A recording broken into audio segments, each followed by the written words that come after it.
Il faudra choisir. Il n'y aura pas assez de place pour tout le monde. Et puis, si on en est là, c'est de votre faute. Pas assez discipliné. Pas assez responsable. Avez-vous pensé à vos parents? Et vous, les jeunes? Avez-vous pensé à vos grands-parents? Comment en est-on arrivé là? Dans un monde où une personne normale est celle qui dénonce son voisin et on demande encore plus. Encore plus de restrictions. Encore moins de liberté. Pourquoi au final? Ah oui, sauver sa peau. Et celle de son voisin qu'on adore mais qu'on dénonce au moindre faux pas civique. Vous vous demandez sûrement comment ça se fait que ceux qui étaient vos amis il y a peu, ces personnes avec qui vous partagiez les mêmes valeurs, puissent maintenant avoir perdu tout contrôle de leurs raisons. Vous leur expliquez les chiffres, leur apportez des études, des faits. Mais les yeux restent vides, rien ne se passe. Et vous vous dites, c'est pas possible, ils dorment. En réalité, vous n'avez pas si tort que ça. En réalité, le monde est sous hypnose. Avez-vous déjà entendu parler de l'ingénierie sociale?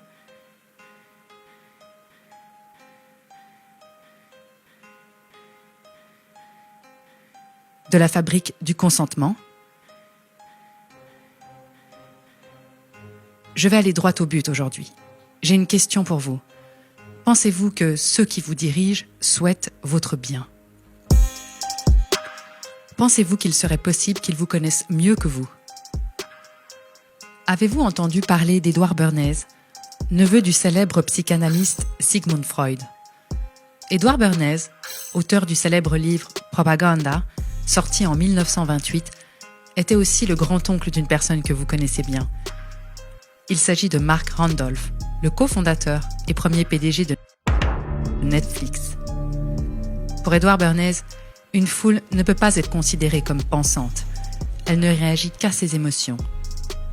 En 1916, le président Wilson devait sa réélection à une position pacifiste, utilisant le slogan « Grâce à moi, l'Amérique est restée en dehors du conflit européen ». En 1917, durant la Première Guerre mondiale, Bernays fait partie du Committee on Public Information, ou commission CRIL, créée par le président Wilson pour mettre sur pied un arsenal mental, une machinerie destinée à retourner l'opinion publique américaine et à la préparer à l'entrée en guerre, faisant de la propagande durant la Première Guerre mondiale les prémices d'une science, l'ingénierie sociale. En un an, grâce à toute une série de manipulations basées sur la connaissance de la nature humaine et spécialement des foules, il réussit à opérer un virage à 180 degrés dans l'esprit des gens.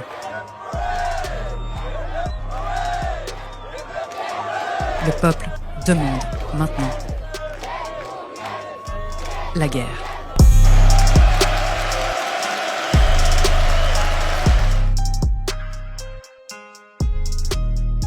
Si tu ne connais pas ton cerveau, quelqu'un le fera pour toi. Et comme le disait l'ancien président français Nicolas Sarkozy, ce n'est pas la réalité qui compte, mais la perception de la réalité. Alors, comment changer votre perception? Comment vous faire demander ce que vous n'auriez jamais demandé il y a encore un an? Voici ma réponse en 10 étapes. Premièrement, la distraction. Quoi de mieux qu'un peuple distrait? Vous aimez la télévision? Les séries? Les émissions? Finalement, on ne sait pas vraiment pourquoi, mais on ne décroche plus. Des heures passées à ingurgiter sans résistance. Pourquoi? Parce que quand vous êtes en mode distraction, vous êtes en état d'hypnose et votre esprit critique s'est envolé. Finalement, quoi de mieux qu'un peuple distrait? Ça laisse la place pour préparer le terrain quand l'heure sera venue.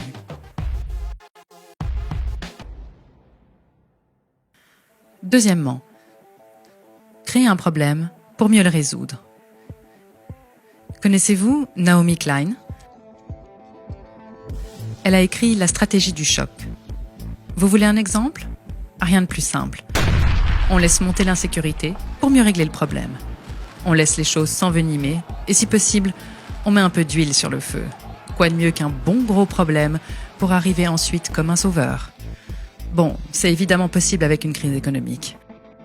Vous saccagez l'économie de votre pays,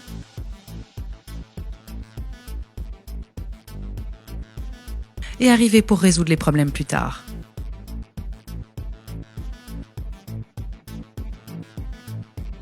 Pourquoi pas finalement un revenu universel à 800 € par exemple? On crée la pénurie de travail pour vendre le revenu universel dans l'esprit des gens. Pas mal, non? Ce que vous devez savoir sur l'être humain, c'est qu'il a 4 grands fantasmes fondamentaux archétypaux. Premièrement, l'intérêt matériel immédiat. Deuxièmement, la peur. Il a fortement besoin de sécurité et de normes. Troisièmement, l'érotisation. Quatrièmement, l'agressivité. Surtout, nous noterons la peur et l'érotisation. D'ailleurs, à ce propos, savez-vous ce qu'est le tititainment? Ce mot est un mot valise utilisé par le démocrate Brzezinski, membre de la commission trilatérale et ex-conseiller du président des États-Unis, Jimmy Carter, pendant la conclusion du premier State of the World Forum qui s'est tenu en 1995 à San Francisco. L'objectif de la rencontre était de déterminer l'état du monde, de suggérer des objectifs désirables, proposer des principes d'activité pour les atteindre et d'établir des politiques globales pour obtenir leur mise en œuvre. Les 500 hommes politiques, leaders économiques et scientifiques de premier plan réunis, parmi lesquels Mikhail Gorbatchev, George Bush père, Margaret Thatcher, Bill Gates, Ted Turner, sont arrivés à la conclusion que, dans le siècle à venir, 2/10 de la population active suffirait à maintenir l'activité de l'économie mondiale. Le problème se poserait alors sur la manière de gouverner 80% de la population restante, superflue dans la logique libérale, ne disposant pas de travail ni d'occasion d'aucun type, ce qui nourrira une frustration croissante. C'est ici qu'est entré en jeu le concept proposé par Brzezinski, qui a proposé le tititainment, un mélange d'aliments physiques et psychologiques qui endormirait les masses et contrôlerait leur frustration et leurs protestations prévisibles. Le même Brzezinski explique l'origine du terme tititainment, comme une combinaison des mots anglais tit, qui veut dire sain, et entertainment, ou divertissement. Finalement, on vous a donné à téter, tranquillement assis sur votre canapé, et pendant qu'on vous endormait, on a préparé ce qui est en train d'arriver. Au final, on trouve un moyen idéal pour inhiber la critique politique. Et voici comment arrive l'omniprésence de divertissements abrutissants et la satisfaction suffisante des besoins primaires humains. Troisième point, la dégradation progressive, ou comme on peut l'appeler, le fascisme progressiste en dilution homéopathique 5CH. On y va par étapes, graduellement. On ne va pas tout vous dire du premier coup, vous trouveriez cela inadmissible. On ne donne pas brutalement l'information, mais on y va petit à petit. Vous souvenez-vous du mois de mars 2020 ? Vous pensez que vous auriez réagi comment si on vous avait annoncé un confinement de 2 mois, puis le port du masque dans la rue, le couvre-feu, l'interdiction de boire un bon verre de vin avec vos amis sur une terrasse ? Ils savaient bien que ça ne passerait pas. Et ils avaient raison. Il faut y aller progressivement. Pourquoi ? Parce que le peuple oublie. Quatrième point. La stratégie du différé. On verra après. On s'occupe de la pandémie, on verra plus tard pour l'économie. Et là, je vous vois sourire. Oui, vous avez raison, le plus tard n'arrivera jamais. Pourquoi ? Parce que vous serez tous bien endormis sous la couverture devant le prochain divertissement abrutissant, et d'ici là, ils savent que vous aurez oublié. Une fois de plus.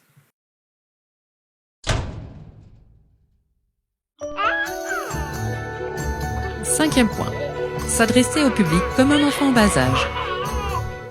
Finalement, la rengaine est identique. Le coronavirus est un virus qui s'attrape très facilement. Il fait tousser, éternuer, il fatigue, donne de la fièvre et mal à la tête. Et de ne pas rester trop près des gens, surtout s'ils toussent. Et pour protéger tout le monde, il faut tous rester chez soi. peu importe le pays. Finalement, c'est de la faute des Français parce qu'ils ne mettent pas leur masque. C'est de la faute des Québécois.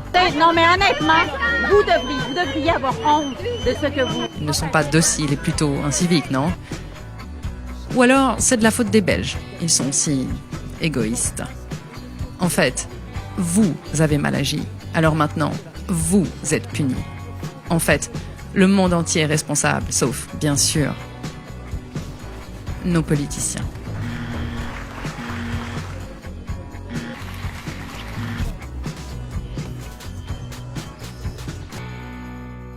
Sixième point. S'adresser à l'émotionnel plutôt qu'à la réflexion. En France, 27 millions de personnes qui fréquentent les salles de sport et environ 200 sont des cas, mais on ferme ces salles de sport. Je vous soumets quand même ces chiffres. 27 millions de passages dans les salles de sport pour 207 cas avérés. Ça vous semble aberrant, non? Pourtant, ça a passé crème, comme diraient certains. Ça a passé tellement bien que certains en demandent même plus. Et maintenant, on parle de manipulation. Vous comprenez de mieux en mieux pourquoi on en est arrivé là. La fabrique du consentement, un concept génial. Il suffit juste d'abattre ses cartes au bon moment et d'être patient.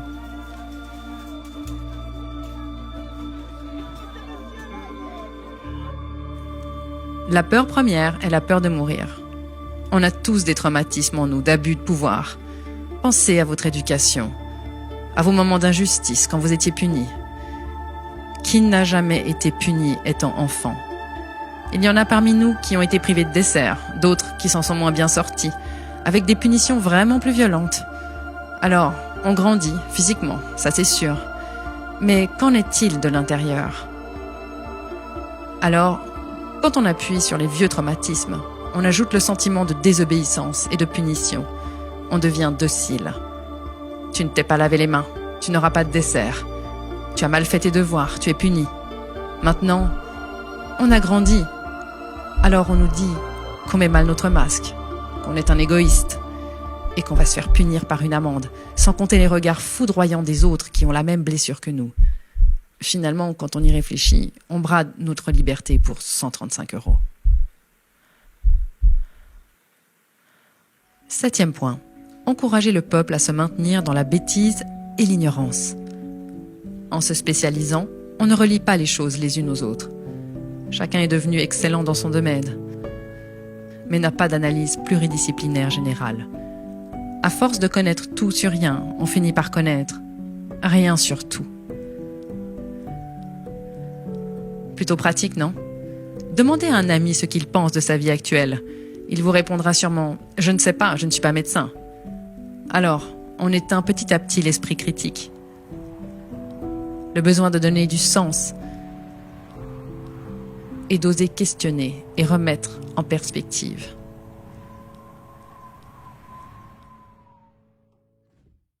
Huitième point. Se complaire dans la médiocrité. On a besoin d'une appartenance sociale. Pour comprendre la notion de norme, il faut comprendre qu'on a besoin d'appartenir à un groupe. Avez-vous entendu parler de la pyramide de Maslow? Voici l'étage inférieur. Un individu, pour survivre, a besoin de boire, de manger et de dormir. Ce sont les besoins physiologiques primaires. Mais oui, la vie ne se réduit pas à ça. À l'étage supérieur, c'est le besoin de sécurité. Votre maison, par exemple. Votre toit, sur la tête.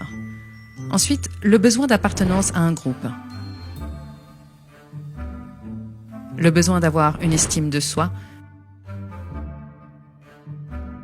Et pour finir, le besoin de réalisation de soi. En d'autres mots, votre étage supérieur, c'est votre besoin de sécurité, votre besoin d'appartenance à un groupe. Dommage, le masque met en distanciation. On fait d'un groupe une succession de personnes détachées les unes des autres. Tu ne mets pas de masque, alors tu seras banni du groupe. Le besoin d'avoir une estime de vous. Oui, je sais, c'est pas franchement compatible avec la culpabilisation qu'on vous fait subir depuis des mois. Et pour finir, le besoin de vous réaliser. Ce qui paraît plutôt compromis vu la crise économique actuelle, n'est-ce pas? Rappelez-vous toujours de ceci. Une société prospère permet aux citoyens de réaliser tous ces étages. Une société prospère vous permet à vous de réaliser tous ces étages. 9e point. Remplacer la colère par la culpabilité. Oui, c'est pas pratique un peuple en colère. Ça casse tout, ça se révolte, et avec un peu de malchance, ça finit par convaincre les endormis. Alors, on a trouvé une solution miracle. Remplacer la colère par la culpabilité. Finalement, on joue sur la corde sensible. Vous ne seriez pas égoïste à ce point, n'est-ce pas? Pour finir, la règle d'or, celle qui est intemporelle et sans frontières, connaître le peuple mieux que lui-même. La tendance de l'humain est de ne pas vouloir changer ses habitudes. On n'aime pas le changement. Maintenir son intégrité fait partie de la nature humaine. La culture est un ensemble de traditions et d'habitudes transmises de génération en génération. Pour imposer une nouvelle norme, il faut un choc. On jette donc un trouble dans la culture et la tradition. Pro-masque, anti-masque. Ça disloque le groupe et ça permet d'amener de nouvelles façons de vivre rapidement et sans résistance. Comment on fait? Premièrement, envoyer un choc. Un bon gros choc. Ensuite, imposer de nouvelles normes. Convaincre les gens que leurs habitudes ne sont pas bonnes. Mettre un masque pour être un héros social. Oui, je sais, on connaît la taille des masques et on a tous vu la mention « Ne protège pas du Covid-19 » sur les boîtes. Mais n'oubliez pas, la foule ne réagit pas à la raison. Elle réagit à l'émotion. Finalement, sans bonne excuse, comment amener les gens à se distancier et se diviser? Un virus est l'alibi parfait.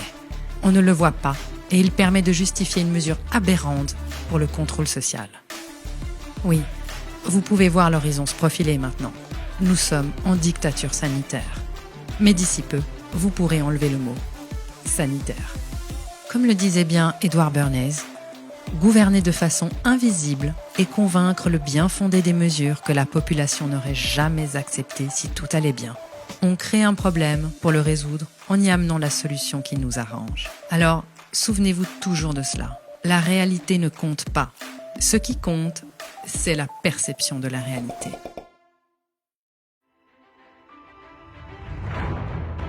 On fait des débats d'opinion, mais au final, qu'est-ce qui repose réellement sur des faits? On croit, mais qui vérifie? La science ne ressort pas du domaine de la foi. Pourtant, la plupart d'entre nous croient et ne vérifient pas. On adhère à un scénario, mais où est la réalité? Alors on vous distrait et on vous fait regarder à gauche quand on vous attaque à droite. Faites un arrêt sur image, une pause dans votre bruit intérieur et pensez à Jean-Paul Sartre pendant la Seconde Guerre mondiale qui a osé prononcer ces mots. On n'a jamais été aussi libre que sous l'occupation. Parce qu'il y avait un ennemi, il fallait se positionner, quelle que soit sa position. On ne se positionne jamais pendant l'âge d'or de la démocratie, mais quand on la perd. Alors partagez cette vidéo si vous pensez que nous vivons une opportunité, celle de nous positionner enfin, celle d'affirmer qui nous sommes et non qui il souhaiterait que nous soyons.